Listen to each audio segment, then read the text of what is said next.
건강한 여자라면 한 달에 한 번 반드시 찾아오는 자연스러운 현상, 생리. 하지만 이 생리가 자연스럽지 못하다면 건강에 이상이 있다는 신호. 배 아프고 허리 아프고 아프면은 배를 저안고 막 불러야지 돼. 애 낳을 때 마냥 허리 풀고 죽죠만 병원에 실려가요. 너무 심하고. 자궁의 건강은 생리를 통해서 알 수가 있습니다. 월경통과 월경부순 방치하시면 큰 병이 될 수도 있습니다. 양과 주기의 이상, 통증과 색의 변화를 통해 자궁 건강에 위험을 알리는 생리. 여성질환 전문 조선어 한의사 조정은 교수와 함께 생리통과 생리불순의 원인부터 다양한 생활 속 예방법까지 생리에 관한 모든 것을 알아봅니다. 네. 여성의 경우 초경부터 폐경까지 약 30년 동안이라고 하더라고요. 그 30년 동안 생리를 매달 한 번씩 경험을 하면서 얼마나 많은 현상들이 있겠습니까? 네. 병원 가야 하는데 좀 민망도 하고 이런 고민 하셨을 것 같아요. 그래요. 근데 네. 저희 남성들은 참 정말 그 고통을 가늠할 수가 없고 느낄 수가 없지만 네. 말씀하신 것처럼 한 30여 년 정도를 한 달에 한 일주일 정도는 불편한 상태로 계시신 거 아니에요. 근데 이게 불편의 정도를 넘어서서 고통으로까지 간다면 얼마나 걱정스러우시겠습니까? 그래서 오늘 이 생리통과 생리불순에 관한 여러 가지 궁금증도 한번 풀어보고요. 또 좀 줄이고 또 대처할 수 있는 방법들 알아보도록 하죠. 네. 네. 사실 뭐 여성이라면 누구나 생리통은 경험했을 것 같고 생리불순도 살다 보면 찾아오거든요. 사실 이게 그냥 보편적이라고도 볼 수 있는 건지 모르겠어요. 네, 그 여성들한테 월경통이라는 부분은 굉장히 흔한 증상입니다. 실제로 산부인과 외래에서도 가장 흔한 증상으로 알려져 있고요. 그래서 저희가 연구해 본 바에 따르면 대부분 매달 월경통으로 고생하시는 분이 한 40% 이상 되십니다. 네. 그리고 간혹 경험하시는 분이 한 30% 이상 되시고요. 그래서 총 80% 이상 되시는 여성분들한테서 아주 흔한 증상입니다. 그리고 평소에 또 없으시던 여자분들도 뭐 생활 환경이나 스트레스 아니면 건강 상황 이런 것 따라서 간혹 경험하실 수 있는 그런 흔한 증상입니다. 네. 금방 뭐 월경통이라면 생리통을 말씀하시는 거잖아요. 네, 그렇습니다. 근데 저는 제 아내를 한 8년 만났는데 20대 중반에 만났거든요. 그때는 생리통이 없었어요. 근데 30대 초반으로 넘어가니까 굉장히 심해갖고 심지어는 생리하는 날이면은 저랑 저희 집 강아지랑 이렇게 눈치를 보게 되는데 그만큼 힘들다는 건데 허리도 땡기고 가슴 손이 너무 아프대요. 예민해지고. 사실 이게 제가 아프면 참겠는데 아내가 아프다니까 더 못 참겠는데 근데 짐작이 좀 잘 안 가거든요. 예, 대부분 생리통은 하복부 중앙과 또 허리에 집중적으로 통증이 나타나게 되는데요. 무엇으로 찌르는 듯한 또는 후벼 파는 듯한 또는 창자가 꼬이는 것과 같은 통증을 호소합니다. 그 정도까지요? 예, 심할 경우에는 구토라든지 또는 설사 또는 이제 두통으로 고생을 하게 되는 경우도 있으시고요. 실제 통증 때문에 이제 수면 장애를 또 유발해서 잠을 또 깊이 주무시지 못하는 그런 경우들도 있습니다. 또 말씀하신 것처럼 어지러움증이나 실신으로 인해서 실제 119까지 매달 실려가게 되는 그런 여성들도 많이 있을 만큼 이제 많은 생활에 지장을 주게 되는 그런 질환이고요. 이런 여성들은 한 달에 한 번씩 오게 되는 생리가 공포스럽다라고 얘기하시고 그만큼 생활에 많은 문제를 유발하게 됩니다. 그렇겠네요. 네. 스트레스 많아요. 네, 대충 그런 기간에 약속 안 잡는 분들도 계세요. 생리통 심하면. 피해 다니는 게 나아요. 그러니까 아까 얼핏 얘기하셨지만 정말 남자들이 약간 좀 대신해 줄 수 있으면 대신해 주고 싶다는 생각이 들 정도라요. 네네. 그렇죠? 감동인데요. 네. 근데 이제 이게 일상생활에 지장을 받을 정도라고 한다면은 혹시 내 몸에 조금 이상이 있는 게 아닌가 네. 이렇게 생각하실 수도 있거든요. 그래서 오늘은 우리가 그 생리통과 생리불순으로 내 몸의 건강 상태도 좀 한번 확인해 볼 수 있는 그런 기회도 가져보도록 하겠습니다. 방송 보시면서 궁금한 점 있으시면요. 인터넷을 통해서 저에게 질문 주시면 되겠습니다. 네. 사실 뭐 정도의 차이는 있지만 건강한 여성들도 생리통을 경험을 하거든요. 대체 왜 일어나는지 전 옛날부터 이게 궁금했어요, 교수님. 설명 부탁드립니다. 네, 그림을 보시면서 잠깐 설명을 드리겠습니다. 네, 생식기가 나와요. 네, 보시고 계신 것이 여성 생식기를 보여드리고 있습니다. 여자분들께서 이렇게 생리를 하시게 되는 경우는 난소에서요, 매달 어느 쪽이든 한쪽에서 하나의 난자가 배란이 되게 됩니다. 네. 그리고 배란이 되면 이 배란된 난자가 난관을 타고 내려와서요, 자궁 내에 있게 되는데, 이때 이 배란된 난자가 임신이 안 되면 당연히 생리가 되게 되고요. 그 과정에서 우리 지금 자궁 안쪽에 지금 이 지나가고 있는 이 부분이 있는 것을 우리가 자궁 내막이라고 해서요. 네. 다른 조직이 있습니다. 그래서 이 자궁 내막이 임신을 위해서 부풀어 있게 됩니다. 그런데 이 난자가 임신이 안 되면 그러면 동시에 이 자궁 내막이 허물어지게 되고요. 그 과정에서 생리가 시작되게 됩니다.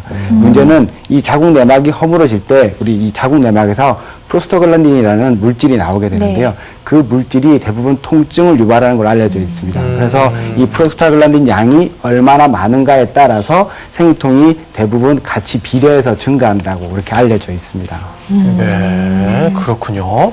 근데 이제 어떤 분들은 보면은 이게 뭐 생리통이 배 아프고 막 이런 정도가 아니라 뭐 허리도 아프고 심지어 뭐 다리까지 땡긴다 이렇게 얘기하시는 분들도 있거든요. 그렇게까지 될 수도 있습니까? 예, 주로 원인이 자궁이 위치한 하복부 골반 쪽에 혈액순환이 원활하지 않기 때문에 주로 하반신 쪽으로 저리거나 통증과 같은 증상들이 많이 나타나게 되시는데요. 이 한의학적으로 원인을 살펴보면 생리 중이나 생리 전후로 해서 춥거나 습한 환경에 노출이 되시는 분들, 또는 평상시 이제 차고 냉한 음식들을 많이 즐기시는 분들, 그리고 이제 생리 중에 그 위생이 청결하지 못할 경우에도 해당이 될 수 있고요. 극심한 피로와 또 생리 전에 무리한 운동을 하시는 경우, 또는 이제 여성들 선천적으로 체력이 좀 약하신 분들, 또는 우리 어머님들 이게 유산이나 출산하고 나서 또 제대로 충분한 조리와 그 회복이 이루어지지 않을 경우에 이러한 원인으로 인해서 이제 발생할 수가 있습니다. 네. 알겠습니다. 생리통의 대표적인 증상과 함께 왜 생기는지 원인을 알아봤는데요. 생리에 대한 속설이 참 많습니다. 하나하나 풀어보도록 하겠습니다. 첫 번째 속설입니다. 가면가스를 많이 먹는 것 같긴 해요. 양보도 좋을 게 뭐 있어요? 많이 아프면 먹고 아니면 안 먹는 게 몸에 좋다고는 들었거든요. 그게 먹으면 먹을수록 몸에 면역이 생기니까 진통제를 더 많이 먹게 되고 안 좋을 수도 있을 것 같은데 아프니까 그건 어쩔 수가 없을 것 같아요. 가끔 이렇게 복용하면 안 좋지만 뭐 한 달에 한두 번은 괜찮지 않을까요? 생리통이 심할 때 찾는 진통제. 웬만하면 먹지 않고 견디는 게 좋다. 근데 얼마나 심했으면 왜 CF에도 뭐 치통, 두통, 생리통 약이 있잖아요. 근데 네. 그 옛날 어른들이 오히려 많이 먹으면은 그게 뭐 또 내성이 생겨서 안 좋다는 얘기가 있는데 그렇죠. 그래서 제 아내도 항상 생리통 있으면은 저도 그래요. 그거 먹으면은 좀 안 좋다는데 근데 또 이게 심하게 아프면 한 날이 아니라 두 알까지 먹는데 요게 금방 궁금한 것처럼 이게 걱정되거든요. 어떻습니까? 그 생리통을 생리통에 대해서 약물을 복용하시게 되는 것은 사실 피할 수는 없죠. 왜냐하면 그게 통증이 너무 심하시기 때문에 그걸 그냥 참으시기에는 힘든 경우가 많이 있습니다. 근데 문제는 이 생리통에 대한 진통제가 대부분 이렇게 한 달 내도록 복용되시는 게 아니고요. 대부분은 이제 생리 있으신 동안, 예를 들면 생리 시작 전에 약 한 일주일 정도에 걸쳐서 복용이 되시기 때문에 실제로는 그 생리통의 복용을 이렇게 피하실 수는 없습니다. 그리고 또 대부분 그런 생리통에 대한 그 양약들이 대부분 내성을 갖거나 그러지는 않는다고 알려져 있습니다. 그런데 다만 이 생리통에 관련된 이 진통제들이 소화장애를 야기하는 경우가 좀 많이 있습니다. 그래서 평소에 소화가 어려우셨다거나 아니면은 또 이 양을 한꺼번에 과량 복용하시거나 그러시면 소화에 좀 장애가 생기실 수 있고요. 그렇기 때문에 혹시 평소에 소화장애가 있으셨거나 소화에 좀 어려움이 있으시다면 전문의과 상의를 하신 다음에 적절한 그 진통제를 사용을 하시면 별 문제는 없으실 겁니다. 예. 약 먹어서 좋을 거 없으니까 좀 참아보지 뭐 이렇게 계속 이렇게 하면 뭐 어떻게 하는 뭐 아픈지 어떻게 하는 거 뭐 이러면서 얘기하고 알지도 못하면서 한다고 하면서 약을 먹곤 하던데 근데 약을 먹어서 사실 좋아지면 그나마 또 다행이에요. 그런데 약을 먹어도 별 효과가 없어서 뭐 선호알 계속 먹는다든지 아니면 또 다른 약을 바꾼다든지 이러면 더 힘들어질 것 같거든요. 그 생리통에 대한 어떤 그 복용량은 매번 늘어나게 되고요. 또 상황에 따라서 조금씩 달라지게 됩니다. 그런데 이제 그 진통제를 복용하시고도 계속적으로 힘드신 경우가 있습니다. 네. 그럴 때는 그 생리통의 원인에 따라서 이게 진통제로 복용을 조절이 가능한 건지 안 한 건지 알 수가 있거든요. 그래서 대부분 이제 우리가 그 생리통, 월경통의 정도를 나눌 때는 대부분 이제 흔히 속발성 월경통 내지는 뭐 2차성 월경통 그리고 1차성 월경통, 원발성 월경통이라고 부르는 질환이 있는데요. 네. 그 원발성 월경통인 경우는 대부분 진통제로 잘 이렇게 조절이 되는 경우가 흔하다고 그럽니다. 근데 속발성 월경통인 경우는 물론 진통제를 복용하셔서 조절을 하실 수 있는 부분도 있지만 사실은 그 속발성 월경통, 2차성 월경통이라고 부르는 이 월경통은 대부분 그 원인이 질환이 있게 됩니다. 그리고 그 원인 질환이 진통제로 꼭 조절이 안 되실 수도 있기 때문에 이런 부분이라면 전문가와 상의를 하시는 게 맞습니다. 저희 사실 네. 이렇게 생리통이라는 표현에 좀 더 익숙해져 있긴 한데 이제 한의학에서 이제 월경통이라고 이제 구분을 해주시는군요. 사실 이제 진통제를 저도 사실은 먹어봤던 경험이 있는데 오늘 방송 끝까지 보시면요, 진통제 먹지 않고도 생활 속에서 좀 잘 해결할 수 있는 방법까지 준비를 했으니까 방송도 끝까지 봐주셨으면 좋겠습니다. 그 다음 두 번째 궁금증 풀어보도록 하겠습니다. 천연대로 굴러다녔어, 아파서. 근데 딱 초대나 그래서 없어. 결혼하면 없어진다는 게 저희 이모가 되게 심하셨었거든요. 근데 약간 좀 그게 줄어지셨거든요. 결혼하기 전에 생리통이 없었다가 아기 낳고 몸이 안 좋아져서 다시 또 심한 사람이 있고 그래요. 자기 신체 조건에 따라서 그냥 변하는 거지 결혼에 대한 의무는 상관이 없어요. 그날만 되면 찾아오는 생리통. 결혼을 하면 감쪽같이 사라져버린다? 네, 제가 저거 열심히 믿고 있습니다. 결혼하고 기왕이면 자연분만까지 이어져야지 없어진다 그래가지고 희망을 걸고 있는데. 아니 근데 저게 뭐 의학적으로 어떤지는 뭐 잘 정확하게 모르겠습니다만은 주변에 보면 대부분 그런 분들이 많아요. 이제 예전에 좀 심하다가 결혼 후에 또는 출산 이후에는 훨씬 더 살만하다, 좋아진다 이런 분들 많더라고요. 예. 이게 연관이 있습니까 정말로? 진짜여야 예, 되는데요. 어느 정도 일리는 있는데요. 네. 근데 직접적으로 생리통이 부부 생활을 통해서 생리통이 치유가 된다라기보다는 대부분 우리 생리통이 많이 나타나는 연령대가 10대 우리 그 미혼 여성들, 학생들에게 많이 발생을 하게 되는데 이 시기에는 대부분 이 자궁과 난소가 아직 완전히 성숙되지 않은 상태이기 때문에 생리통이 많이 나타날 수가 있습니다. 그래서 우리 여성들이 결혼을 해서 또 성관계를 하고 또 이제 임신과 분만의 과정을 거치면서 자궁과 난소가 이제 기능적으로 안정이 되고 이제 골반이 제자리를 잡게 되면은 대부분 생리통이 많이 완화되거나 개선되는 경우들이 있습니다. 네, 그렇지만 또 우리 주의해야 될 거는 결혼 이후에 또 출산 이후에도 오히려 생리통이 그 이후에 생겼거나 점차 진행되는 경우에는 이 단순하게 생리통, 기능적인 생리통이라고 보기보다는 자궁 안에 여러 가지 생길 수 있는 질환들로 인한 경우다라고 볼 수가 있기 때문에 반드시 검진을 하고 또 상담을 받아주시는 게 좋습니다. 저는 걱정이 되는 게 제 아내는 결혼한 다음에 또 생리통이 심해졌거든요. 내가 고생시켰나 봐. 이걸 어떻게 해야 아니 그러니까 네. 자궁과 난소 기능이 안정되느냐 아니면 불안정하느냐에 따라서 생리통이 생기기도 하고 또 없어지기도 하고 사라지기도 하고 이런 것 같습니다. 근데 초경이 시작됐을 때는 오히려 생리통 뭐 전혀 뭐 심하지 않게 몰랐는데 몇 년 정도 지난 다음에 더 생리통이 갑자기 생겼다 이런 분들 그럼 혹시 좀 안 아프다가 아프게 되니까 몸에 좀 이상이 있는 게 아닌가 이렇게 걱정하실 수도 있을 것 같아요.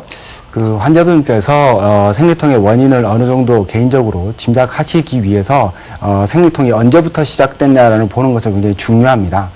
예를 들면 초경이 시작되면서 바로 생리통이 있으신 분도 있으신데요. 대부분 이제 그런 분들은 어떤 선천성인 어떤 기형이나 이런 것들과 관련될 가능성이 큽니다. 그렇기 때문에 초경이 시작되면서 바로 있으신 분들은 바로 병원에 가서 검사를 해주시는 게 제일 필요하고요.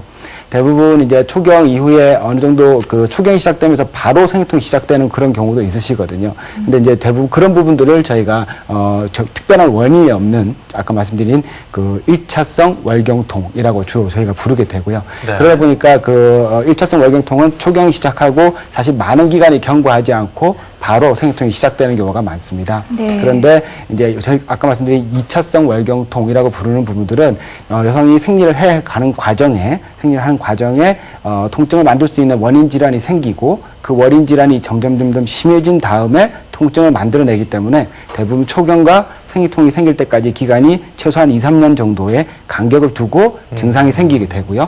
생긴 다음에 점점 심해지는 그런 경우가 많습니다. 네.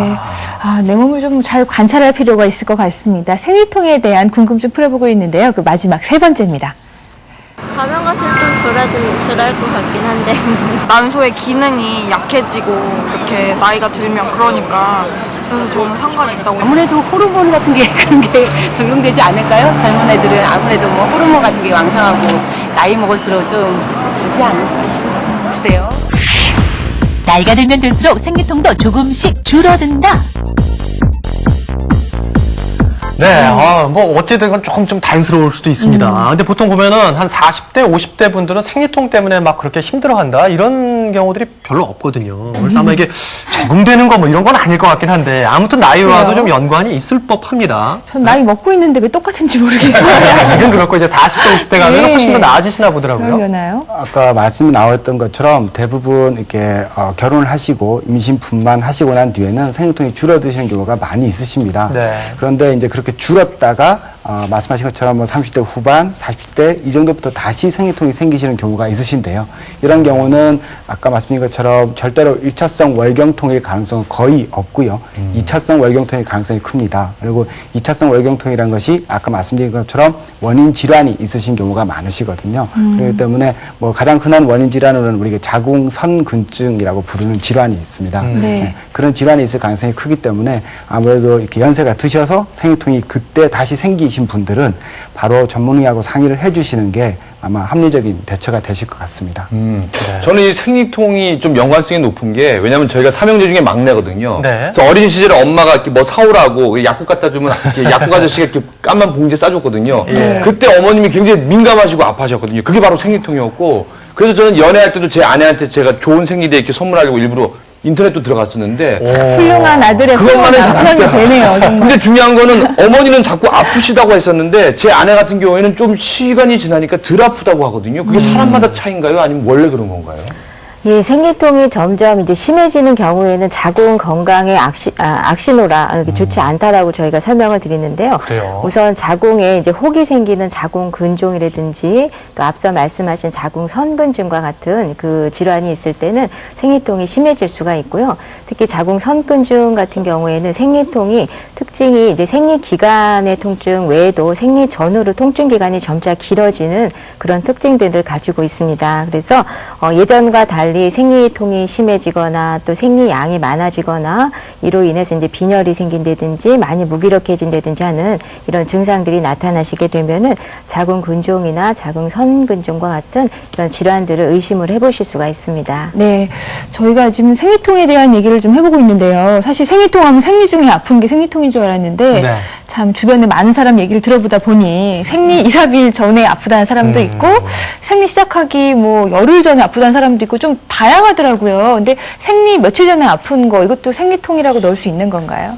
흔히는 저희가 월경통, 생리통이라고 부르는 부분은 대부분 월경 시작과 함께 시작되는 부분을 네. 말합니다. 그리고 월경 시작 전에 있으신 불편함들은 저희가 흔히 생리전 증후군이라고 부르는 부분인데요. 네. 그 부분과 관련돼서 나타날 가능성이 큽니다. 그러니까 생리전 증후군이라는 것이 보통 배란 이후에 시작이 돼서 월경 시작까지 지속되는 경우가 많고요. 그런 네. 것들이 대부분 월경 시작되기 전이 되면 좀 더 좀 심해집니다. 그리고 그 중에서 육체적인 증상 중에서 배가 빵빵하거나 아랫배가 좀 불편한 증상이 있을 수 있는데 그것들이 좀 더 심하신 분들이 있으시거든요. 그런데 혹시라도 이런 것들이 만약에 월경 전 2, 3일 전이고 그렇다 하더라도 통증이 많이 심하시다 그러면 그건 또 다른 월경통의 원인과 관련될 수 있기 때문에 단순히 그냥 생리전 증후군이라고만 생각하시기는 조금 어려우실 수도 있으십니다. 네. 그러면 생리전 증후군 때 나타날 수 있는 증상들 좀 하나하나 좀 이렇게 살펴보면 좋을 것 같은데 어떤 증상들이 있을까요? 예, 크게 보면 이제 신체적인 증상과 정신적인 증상으로 나뉘어서 설명을 드릴 수가 있는데요.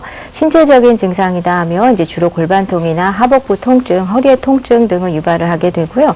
또 그 외에 뭐 전신의 저린 증상 또는 이제 부종, 또 식욕이 증가가 되는 이런 증상들이 나타나고 우리 심리적으로 정신적으로는 보통 보면 이 기간에 이제 많이 예민해지시거나 또 이제 극심하게 이제 우울해지고 감정의 기복이 심한 이런 증상들이 나타나게 됩니다. 그래서 이러한 원인을 이제 한의학에서 보면 정신적, 신체적으로 이제 스트레스나 피로가 이제 극심하게 되면은 이로 인해서 이제 혈액 순환이 원활하지 못하고요. 또 이 원활하지 못한 혈액 순환이 이제 자궁 골반의 순환에 영향을 미치기 때문에 월경전, 생리전 증후군이 나타난다라고 보게 되는데 대부분 특히 30, 40대 여성들의 경우에 사실 자궁 근종이나 뭐 골반염이라든지 기타 자궁 질환이 있을 경우에는 이런 생리전 증후군의 증상이 조금 더 심하거나 지속되는 경우들이 많이 있어서 주의를 요합니다. 저는 오늘 궁금한 게 요거를 잘 들으면 제 아내도 잘해줄 것 같거든요.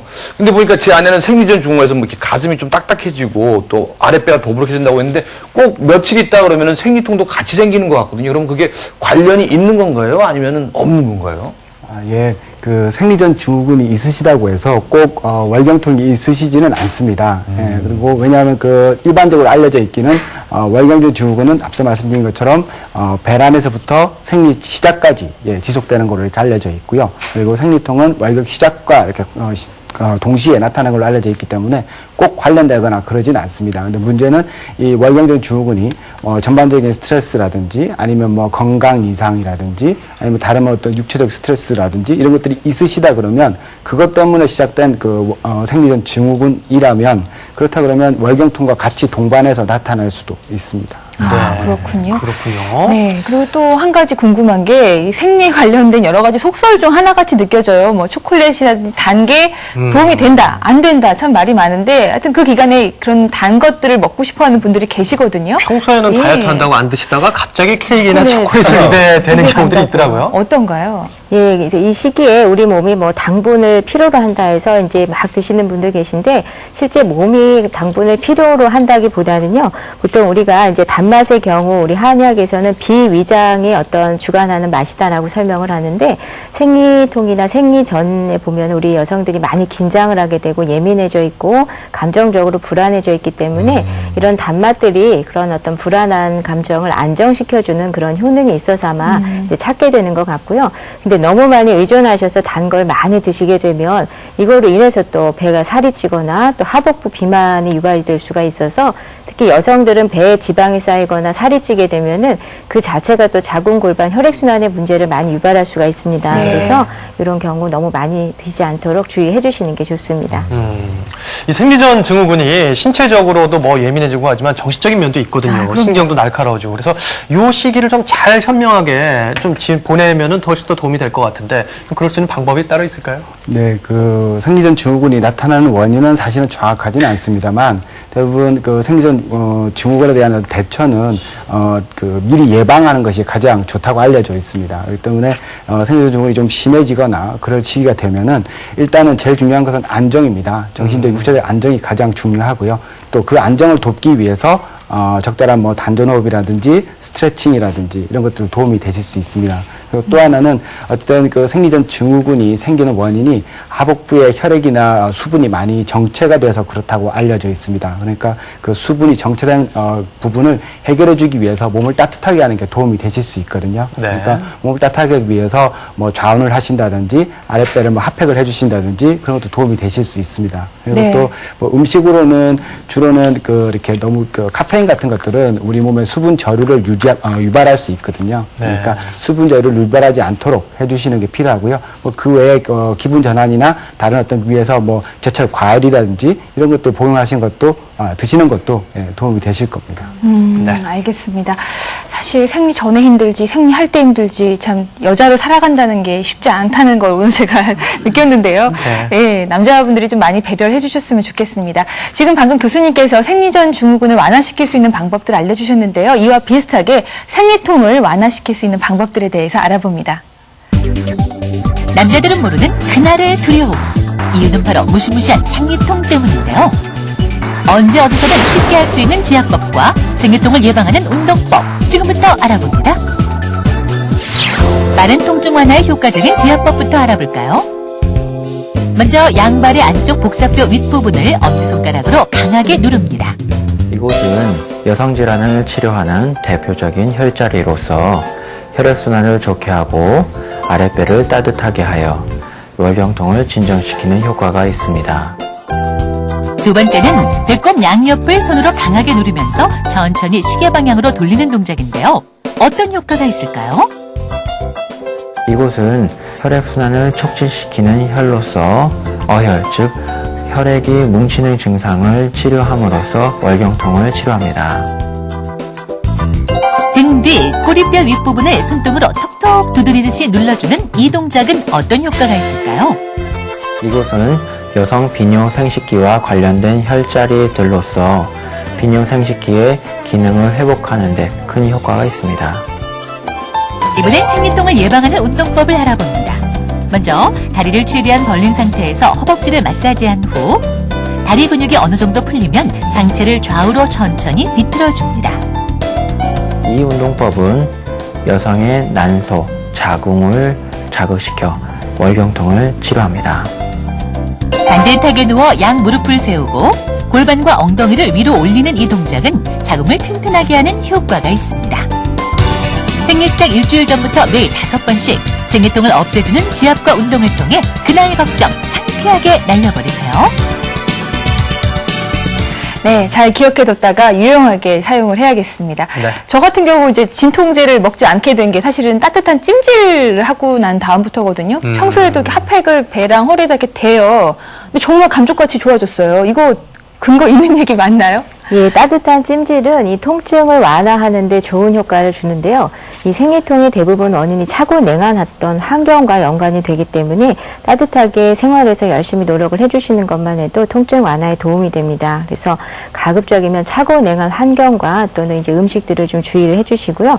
이 한여름철에도 이 될 수 있는 한도로 이제 찬물로 샤워를 하거나 찬물로 머리를 감는 거 이런 것들은 피해 주시고 우리 여성들 운동 중에 이제 수영을 많이 하시게 되는데 이 몸이 좀 냉한 분들은 수영을 좀 피해 주시는 게 도움이 됩니다. 네. 그리고 이제 아이스크림이라든지 또 냉장 상태 과일이나 물 같은 경우도 가능한 한 너무 차게 먹는 것보다는 실온에서 좀 보관 후에 복용을 좀 해주시는 게 좋고요.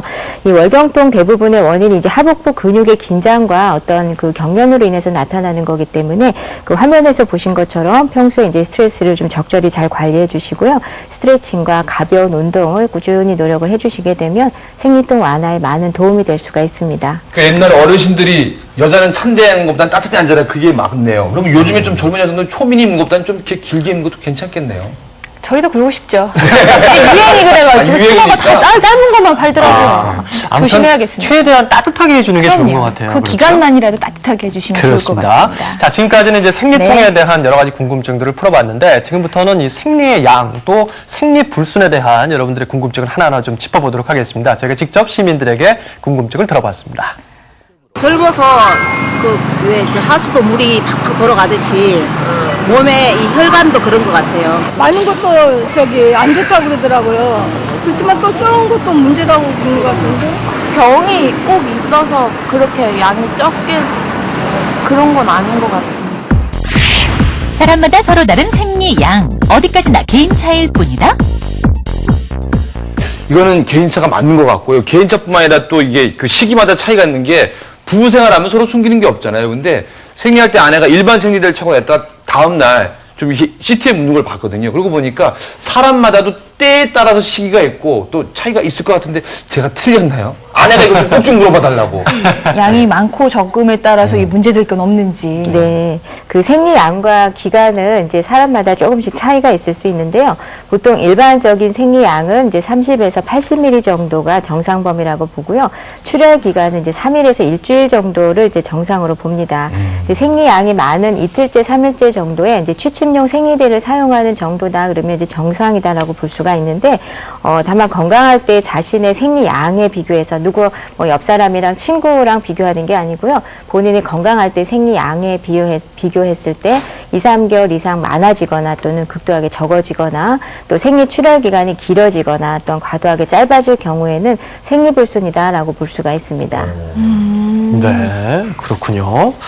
근데 이제 생리량 또는 생리 기간을 통해서 몸의 건강 상태를 좀 체크해 볼 수도 있잖아요. 네. 그러면 이제 꾸준한 게 사실 뭐 좋을 것 같은데 갑자기 뭐 줄거나 늘어나거나 이랬을 때는 그럼 어떤 변화를 좀 느껴볼 수 있는 겁니까? 네, 지금 모니터에서 보시는 것처럼 일단 생리량은 극단적으로 아주 적은 경우가 있고요. 극단적으로 아주 많은 경우가 있을 수 있습니다. 그런데 주로 이제 생리량이 감소되는 경우는 지금 보시는 것처럼 다낭성 난소 증후군이라는 질환이 있는데요. 저 질환이 있을 경우에 대부분의 경우는 생리량이 극단적으로 작은 것이 일반적입니다. 그런데 또 개인에 따라서는 아주 많은 것을 가끔 경험하시는 경우도 있으십니다. 근데 저 다낭성 난소 증후군이라는 것이 우리 그 아까 말씀드린 것처럼 여자분들은 한 번의 생리 주기에 한쪽 난소에서 하나의 난자만이 배란이 되어야만 합니다. 그런데 저 다낭성 난소 증후군 같은 경우는 대부분 양측 난소에서 한꺼번에 여러 개의 난자가 배란이 되는 경우가 있습니다. 그래서 저 다낭성이라는 게 마늘 다자에다가 주머니 낭자입니다. 그래서 예, 물주머니, 그러니까 난자를 담고 있는 물주머니가 여러 개 크고 있다. 그래서 다낭성 난소 증후라 그러고요. 저 증후군이 있을 경우 대부분 생리량이 감소되는 경우가 아주 많이 있습니다. 그리고 그 외에는 뭐 자궁 내막염처럼 자궁의 내막에 아까 말씀드린 것처럼 생리 때 허물어져 나와야 될 자궁 내막에 염증이 있으실 경우에도 생리량이 감소될 수 있고요. 그 외에도 뭐 생리량이 감소될 수 있는 원인은 자궁 내막 소파 같은 것들이 자주 있었다든지 뭐 자궁 내막에 결핵이 있었다든지 그랬을 때에도 발생할 수 있습니다. 그리고 반대로 생리량이 아주 많이 증가되는 경우는 가장 흔한 경우가 지금 밑에 보고 계시는 자궁근종이라는 질환과 자궁선근증이라는 질환입니다. 네. 그래서 자궁근종이라는 질환은 그 자궁을 이루고 있는 근육 내부에 아주 딱딱한 조직이 생기고요. 그 조직에 의해서 그 위에 얹혀 있는 자궁 내막 조직이 불안정하고 그것 때문에 출혈이 많아지는 그런 경우라고 알려져 있습니다. 예. 그리고 자궁선근증 같은 경우는 자궁 근육 내에 말씀드린 자궁 내막 조직이 파고들고요. 그 파고든 내막 조직에 의해서 출혈이 야기되는 그런 상황일 때 자궁선근증이라고 부르게 되고 이렇게 자궁선근증과 자궁근종이 그러니까 생리 출혈을 많게 만드는 가장 흔한 원인이라고 말씀드릴 수 있습니다. 네, 이 생리량이나 기간에 따라서 우리가 의심해 볼 수 있는 질환까지 한번 살펴봤습니다. 자, 여러분의 두 번째 궁금증 들어보도록 하겠습니다. 피곤하거나 이러면 갑자기 시작하는 경우도 있고 그래서 이게 신체 리듬에 따라서 약간의 차이는 있기 때문에 꼭 병이 있어서 1년에 한 번 하고 그런 건 아닌 것 같은데. 병이랑 관련이 있고 개인차도 있고. 길거나 혹은 짧거나 저마다 다른 생리 주기 그저 개인 차이일 뿐이다.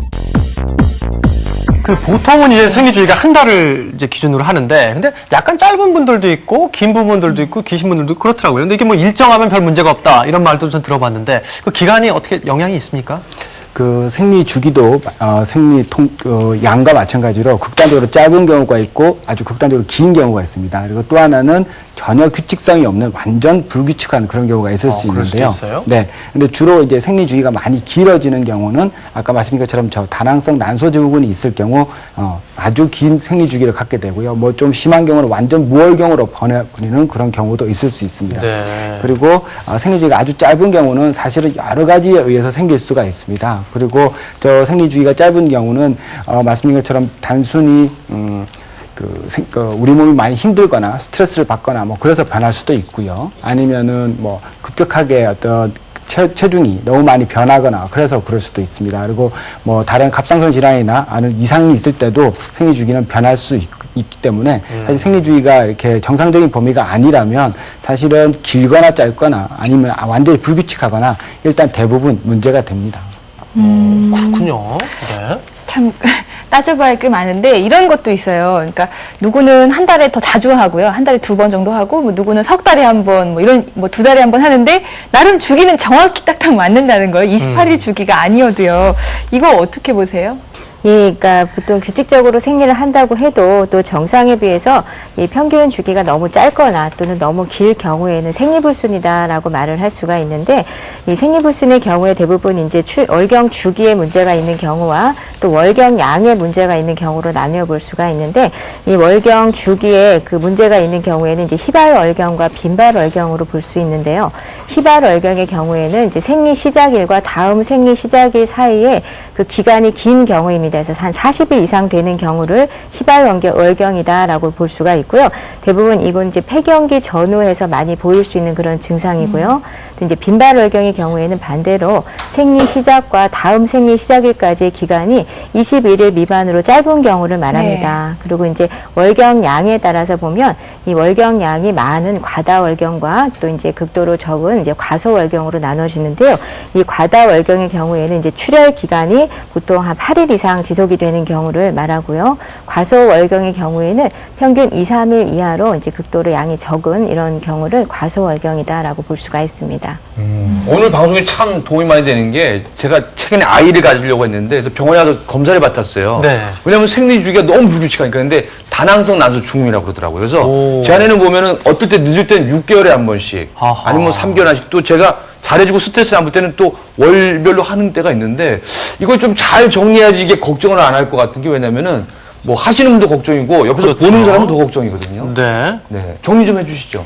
네, 지금 월경과 관련해서 정리를 다시 한번 드리면 일단 월경과 관련해서 이상은 크게 생리량이 이상한 부분이 있을 수 있고요. 생리 주기가 이상한 부분이 있을 수 있습니다. 네. 생리량이 이상한 부분은 생리주기가 아주 긴 희발월경이라는 것이 있고요.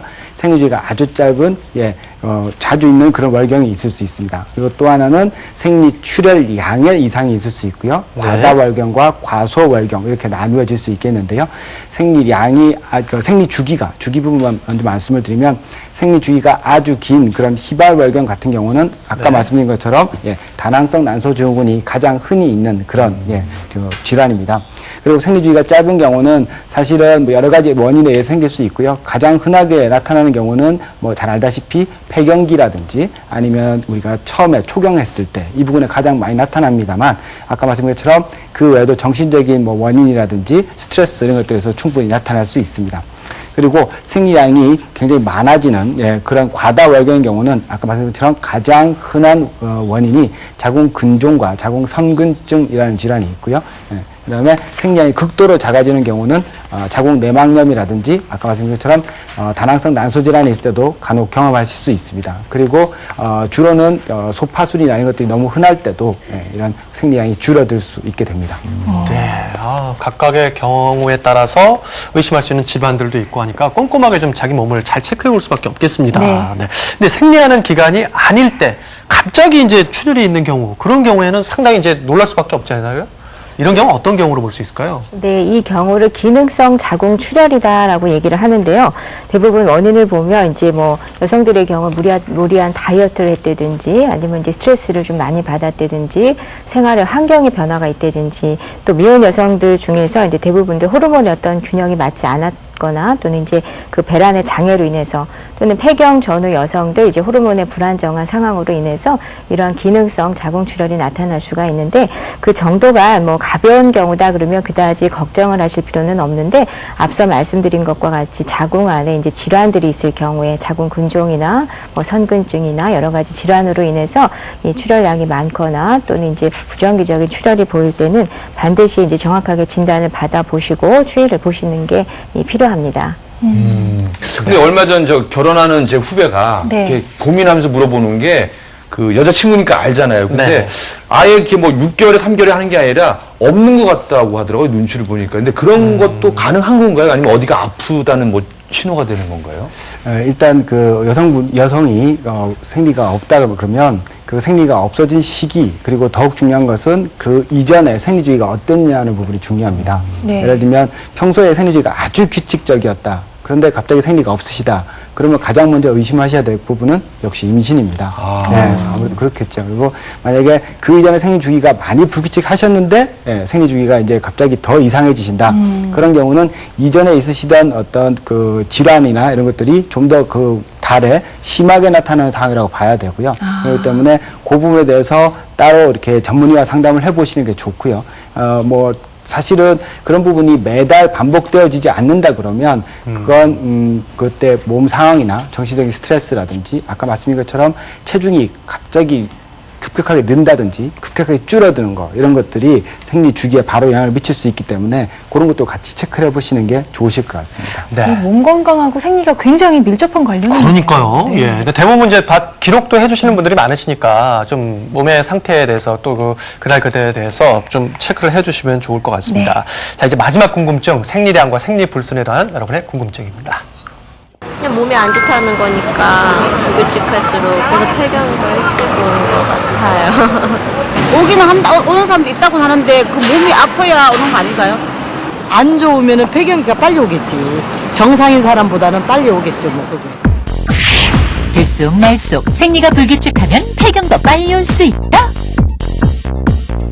많이 좀 이렇게 걱정하는 부분이 아닌가 싶습니다. 생리불순이 조기 폐경을 가져올 수 있다. 조기 완경이라는 표현을 쓰고 싶습니다만 어떤가요? 생리통과 관련돼서 이 생리 주기가 변화하는 것은 굉장히 다양하게 원인이 있는데요. 실제로 말씀드린 것처럼 그 연세가 드시면서 그리고 조기가 이렇게 변하게 되면 사실은 그 생리 주기와 꼭 그 흔히 말하는 조기 폐경과 관련될 가능성은 꼭 있다고 말씀드리긴 힘듭니다. 예. 저희가 이제 임상적으로 조기 폐경을 진단하게 되는 것은 우리나라 여성분들이 대부분 50세를 전후로 앞뒤로 5년, 그러니까 한 45세에서 55세 사이에 대부분 여자분들이 자연스럽게 폐경을 경험하시게 되는데요. 만약에 이 시기를 벗어나서 더 빨리 폐경이 되실 때를 저희가 조기 폐경이라고 진단하게 되고요. 흔히 폐경이 40세 이전에 이루어졌을 때 임상적으로 저희가 조기 폐경을 진단을 하게 됩니다. 그리고 그 이전에 생리주기가 많이 불규칙하셨다 하더라도 아까 말씀드린 것처럼 그 부분이 꼭 조기 폐경과 관련될 가능성은 사실은 크게 많지는 않습니다. 하지만 이런 부분들이 조기 폐경의 원인이 될 수 있는 질환들을 이미 이전에 가지고 계셨을 가능성도 있으시기 때문에 만약에 이전에 그러니까 40세 이전에 생리주기가 충분히 불규칙하셨고 40세가 즈음하여서 생리가 완전히 없으신 상황이 지속된다면 그럴 때는 전문의와 상의를 해보시는 게 현명하십니다. 네. 그 조기 폐경이 찾아올 때 어떤 증상들이 있을 거 아니에요? 조 선생님, 어떤 증상들을 볼 수 있을까요? 네, 보통 이제 40세 이전에 폐경이 되는 걸 조기 폐경이다라고 얘기를 하는데요. 일반적으로 이제 생리가 지연이 되고요. 또 불규칙한 생리양을 나타낼 수가 있습니다. 그리고 일반적으로 갱년기에 보이게 되는 이제 상열감이라고 해서 위로 열이 오르거나 또 가슴이 두근거리고 답답하고 또 불안하고 또 우울하고 하는 이런 증상들이 있을 수 있고요. 아래로는 이제 자궁이 위치하고 있는 하체가 이제 냉해지기 때문에 요통이라든지 또는 하지 무력감 또는 오래 서 있거나 걷지를 못하는 이런 증상들이 나타날 수가 있습니다. 네. 조기 폐경 예방을 하려면은 이제 무엇보다 자궁 건강을 좀 평소에 잘 유지하는 게 꼭 필요할 것 같은데 네. 그래서 지금부터는 자궁 건강도 지키고 또 생리 불순도 다스릴 수 있는 방법들을 알아보겠습니다. 반복되는 생리불순을 예방하고 자궁을 더 튼튼하게 하는 음식 지금부터 알아볼까요? 여자에게 좋은 대표 식재료의 만남 당귀 생강차. 당귀는 월경 주기를 조절해주고 두통과 어지럼증이 있는 여성에게 도움이 됩니다. 생강은 몸을 따뜻하게 해주는 역할이 있습니다. 따라서 당귀와 생강을 함께 드시게 되면 몸이 차고 월경 불순과 월경통이 있는 여성에게 많은 도움이 됩니다. 생강은 껍질을 벗겨 얇게 썰어두고 당귀는 뜨거운 물에 30분 정도 담가둡니다. 당귀는 오래 끓이면 쓴맛이 나기 때문에 30분 정도 우려 놓으셨다가 생강과 함께 넣고 끓여주시면 좋습니다. 미리 당귀를 우린 물에 생강을 넣고 약 30분 정도 끓이면 그윽한 향과 쌉쌀한 맛의 당귀 생강차 완성! 젊음의 열매 구기자와 부추가 어울린 죽도 효능을 알아볼까요? 구기자는 몸에 자양분을 공급해주는 역할을 합니다. 따라서 중년 여성에 있어서 월경이 불순한 경우에 도움이 될 수가 있고요. 부추 같은 경우에는 몸을 따뜻하게 해주는 작용이 있습니다. 따라서 구기자와 부추를 같이 드시게 되면 여성 생식기 기능을 고양시키는 데 도움이 될 수 있습니다. 쌀은 30분 정도 물에 불리고 구기자는 흐르는 물에 깨끗하게 씻어둡니다. 손질한 구기자에 약 6컵 분량의 물을 넣고 중간 불에서 30분 정도 끓입니다. 다 끓으면 물만 남기고 구기자는 체에 거릅니다. 구기자를 우린 물에 쌀을 넣고 약 30분 정도 끓이다가 채 썬 마늘과 부추를 넣어줍니다. 부추를 넣으실 때는 쌀알이 퍼져서 부드럽게 된 상태에서 넣어주시고요. 그래야 향과 맛을 충분히 느끼실 수 있습니다. 은은한 구기자와 부추향이 느껴지는 부추죽 완성! 제철을 맞아 맛있게 익은 연근, 어떤 효능이 있을까요? 연근은 지혈약으로 사용되는데요. 또한 혈액이 잘 응고되지 않게 하는 역할도 해서 월경이 많고 또 월경에 덩어지는 여성들에게 도움이 됩니다. 요리 전 주의사항은요?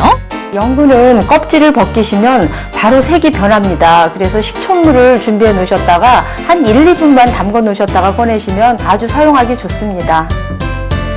건더기는 물기를 짜고 물을 약 15분간 가라앉혀 윗물은 버리고 앙금을 만듭니다. 물기를 짠 연근 건더기와 앙금을 고루 섞고 소금으로 간을 합니다. 뜨겁게 달군 프라이팬에 연근 반죽을 둥근 모양으로 먹기 좋게 지집니다. 고소한 맛에 반하고 아삭한 식감에 반하는 연근전 완성! 제철 맞은 약재와 채소로 맛있는 음식도 먹고 생리불순도 예방하세요. 네, 잘 봤습니다. 그 생리 주기를 중심으로 피부에도 변화가 좀 있거든요. 네. 뭐가 막 나는 분도 계시고 그래서 피부에 더 문제가 생길 때도 여자분들이 있고요. 굉장히 예민하게 생각하시고 짜증스러워하고 그렇더라고요. 이건 어떤가요? 예, 주로 이제 배란이나 생리 전후 되면은 우리 여성들이 이제 피부 트러블이 많이 생기게 되는데요.